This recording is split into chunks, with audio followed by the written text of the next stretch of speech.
வணக்கம். வாங்க இன்றைக்கி வீடியோவில் என்ன பார்க்க போகிறோன்னா, ஹைதராபாத் தக்காளி சட்னியும் கேழ்வரகு சப்பாத்தியும் தான். பார்க்கவே சூப்பராக இருக்குங்களா? சாப்பிடும் செம்ம சூப்பராக இருக்கும், ஹெல்த்தியானது கூட. ஒரு கப் மாவு எடுத்திங்கன்னா 3/4 கப் அளவுக்கு தண்ணி வச்சுக்கோங்க. கேழ்வரகு மாவுக்கு கூடவே உப்பு சேர்த்துக்கோங்க. தேவையான அளவுக்கு தண்ணி நல்லா கொதித்து வரட்டும். கொதிச்சிடுச்சு. இந்த டைமில் நம்ம மாவை கொட்டணும். கொஞ்சம் கொஞ்சமாக கொட்டுங்க. ஒரு கரண்டி எடுத்துக்கோங்க. அது அடிப்பகுதியில் இந்த மாதிரி கிண்டுங்க. கிண்டிட்டு அடுப்பை ஆஃப் பண்ணிவிடுங்க. நல்லா எல்லா மாவும் ஒன்று சேர்ந்து வரணும். இப்போ பாருங்கள், எல்லாத்தையும் அடுப்பை ஆஃப் பண்ணிவிட்டேன். ஆஃப் பண்ணிட்டாச்சு. இப்போ ஒரு பிளேட் போட்டு மூடி வச்சுருங்க. ஒரு 5 நிமிஷம் அப்படியே அதுக்கு ரெஸ்ட் விடுங்க. அதிலே தண்ணியெலாம் நிறையா கொஞ்சம் கொஞ்சமாக ட்ராப்ஸாக இருக்கும் சூடாக இருக்கும்போது.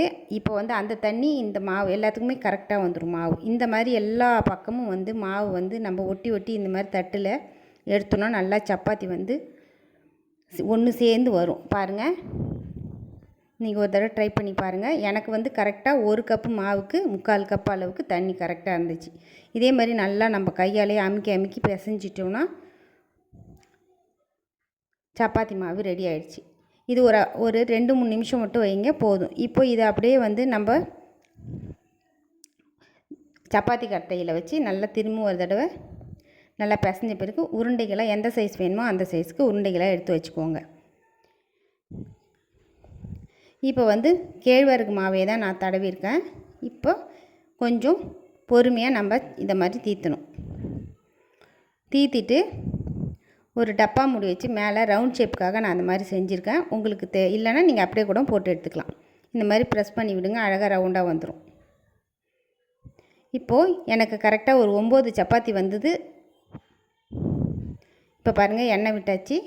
தோசைக்கல்ல மீடியம் ஃப்ளேமில் வச்சு எண்ணெய் விட்டு 2 பக்கமும் திருப்பி திருப்பி நீங்கள் எப்பயும் நம்ம சப்பாத்தி சுடுற மாதிரி தான் எடுக்கணும். நல்லா உப்பி வருது பார்த்திங்களா? ரொம்ப ஹெல்த்தியானது கூட. கண்டிப்பாக இந்த சப்பாத்தி செஞ்சு பாருங்கள். ரொம்ப சூப்பராக இருந்துச்சு. குழந்தைங்களுக்காக செய்கிறதால கொஞ்சம் எண்ணெய் விட வேண்டியதாக இருக்கும். நம்ம சாப்பிட்றதா இருந்தால் கொஞ்சம் எண்ணெய் இல்லாமல் கூட சாப்பிட்லாம். ரொம்ப டேஸ்ட்டாக இருக்கும். கண்டிப்பாக ட்ரை பண்ணி பாருங்கள். உடம்புக்கு ரொம்ப ரொம்ப ஹெல்த்தி. காலை டிஃபனுக்கு கண்டிப்பாக இதை ட்ரை பண்ணலாம்.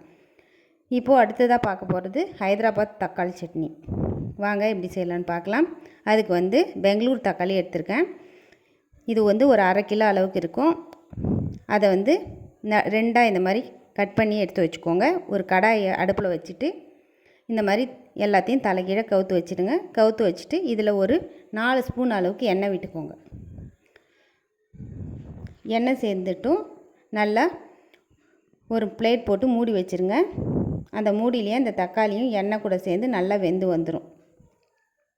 இந்த மாதிரி வெந்த பிறகு கையை ஈரம் பண்ணிக்கிட்டு மேலே அந்த தோலை நம்ம உரித்து எடுக்கணும். இல்லையா நீங்கள் இந்த மாதிரி பிடிச்சி எடுக்கிற மாதிரி கிடுக்கி வச்சுருந்தீங்கன்னா இந்த மாதிரி கூட நீங்கள் எடுத்துக்கலாம். இப்போது இந்த மாதிரி ஸ்பூன் வச்சு இது மாதிரி எல்லாத்தையும் எடுத்தாச்சு. எடுத்த பிறகு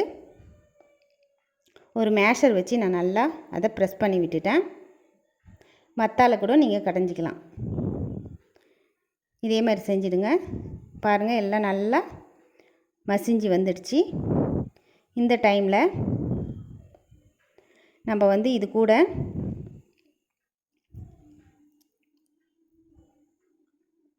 பூண்டு, ஒரு சின்ன பூண்டாக 15 பல், கொஞ்சோண்டு பச்சை மிளகாய், அப்புறமா பச்சை வெங்காயம். இப்படி தான் அவங்க சாப்பிடுவாங்க. கொஞ்சமாக மிளகாய்த்தூள், கூடவே தனியாத்தூள் போட்டுட்டு உப்பு தேவையான அளவு சேர்த்துட்டு 1 நிமிஷத்துக்கு மூடி வச்சுடுங்க. நல்லா குக்காய் வந்துடும். தண்ணி கொஞ்சமாக சேர்த்துக்கோங்க. எனக்கு கொஞ்சம் பச்சையாக இருக்கிறதால எனக்கு அது டேஸ்ட்டு பிடிக்கல. அதனால் நான் கொஞ்சம் தண்ணி ஊற்றி நம்ம ஸ்டைல் மாதிரி கொஞ்சம் நிறையவே வேக வச்சேன். அவ்வளோதாங்க. சூப்பரான சுவையான ஹைதராபாத் தக்காளி சட்னியும் ராகி சப்பாத்தி ரெடி ஆகிடுச்சு. இந்த வீடியோ பிடிச்சிருந்ததுன்னா லைக் பண்ணுங்கள், ஷேர் பண்ணுங்கள், சப்ஸ்கிரைப் பண்ணுங்கள், கமெண்ட் பண்ணுங்கள். நன்றி.